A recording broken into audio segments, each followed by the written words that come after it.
What's up, guys? Welcome back to the channel. As you can see, I can see my own breath. It's pretty freaking cold in here.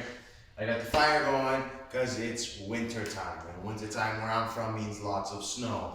So what I'm going to show you in this video is how to extend your snow plow for free. What I'm going to be using? Garbage drum. A little oil drum. And I'm going to show you how I'm going to whip this up right now. So I got a Kimpex snow plow on my quad here. And this originally was on an older machine. That older machine was not as powerful or didn't have as good as traction, tires, whatever, ground clearance as this machine does. So with the width of this blade, which is 4 feet, it was enough because I didn't want to overwork the machine. But this thing eats, and it's got a lot of power, and I'm tired of taking 3 hours to plow my driveway when we get a good snowfall. So I think I can improve this by adding some wings to it. So basically something that'll contain the snow a bit better, so that not everything's bleeding off the side, and obviously add a bit more width to the blade itself. So how we're going to do that, I'm sure you can imagine by now, is we're going to take our drum and we are going to cut, let's say we wanted an extra foot out on a 45. I'm probably going to build it on a 45. I'll take another, foot, mark it, cut it. But I'm not just going to cut it all the way around and chop it in half. What you want to do is you want to get your length. So in this case, I'm working with about 15 inches around. So I'm going to take this drum, I'm going to cut it a foot off of this, and from the top, and then I'm going to measure 15 around. I'm going to mark it, and I'm going to cut it. Then I might need to open it or close it depending on the curvature of the drum versus my blade. What I'm going to do is I'm actually going to grind down the metal and weld it up. But I can't just leave it like that. I'm gonna have to build some supports. So either way, that's the game plan. Let's see if I can stick to the game plan. But I'm gonna walk you through how to do this. And if you're like me and you like to build stuff, you should like this one too.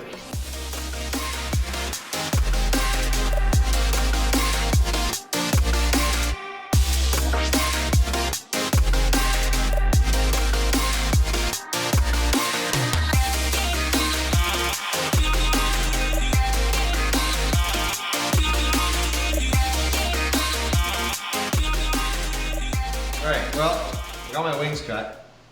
Now I must say, when before I cut this, it was a lot stronger. I guess obviously because it's got a bottom to it and whatever. But, you know what, I'm here already. I think it's going to be solid once I weld it and put some braces on it.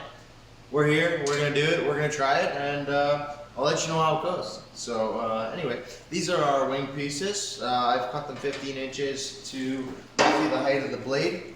Now, I'm not going to let these things really scrape the ground because I don't have faith in the thickness of steel.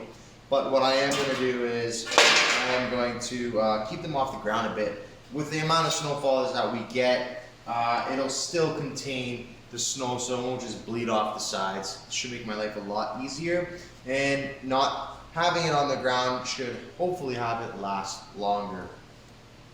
Let's get these welded on.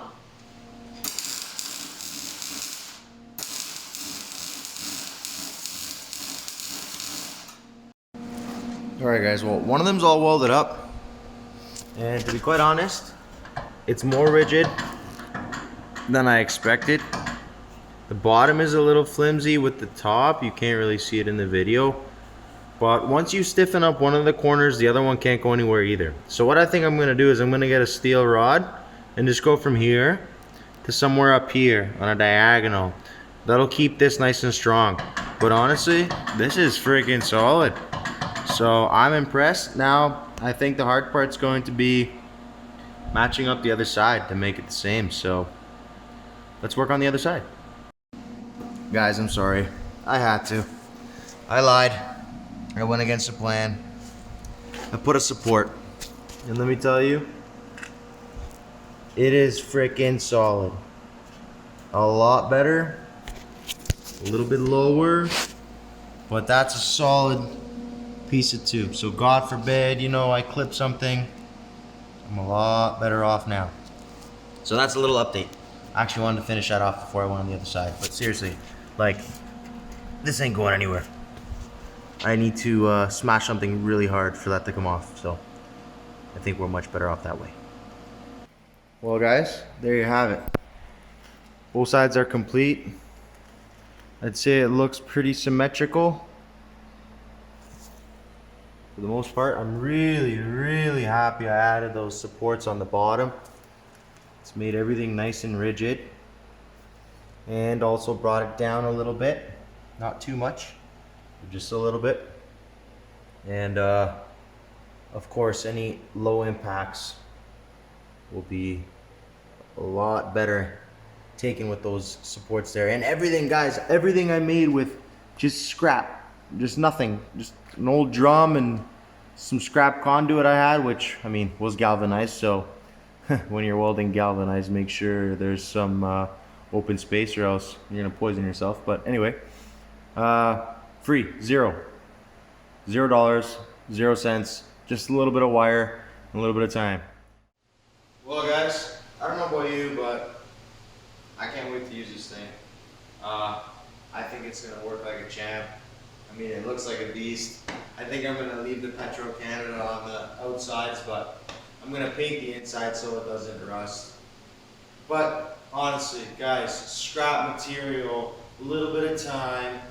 If you have access to a welder, great. If not, I'm sure you got a buddy who does. Bring him a case of beer. You guys can whip this up in no time at all. Free, $0.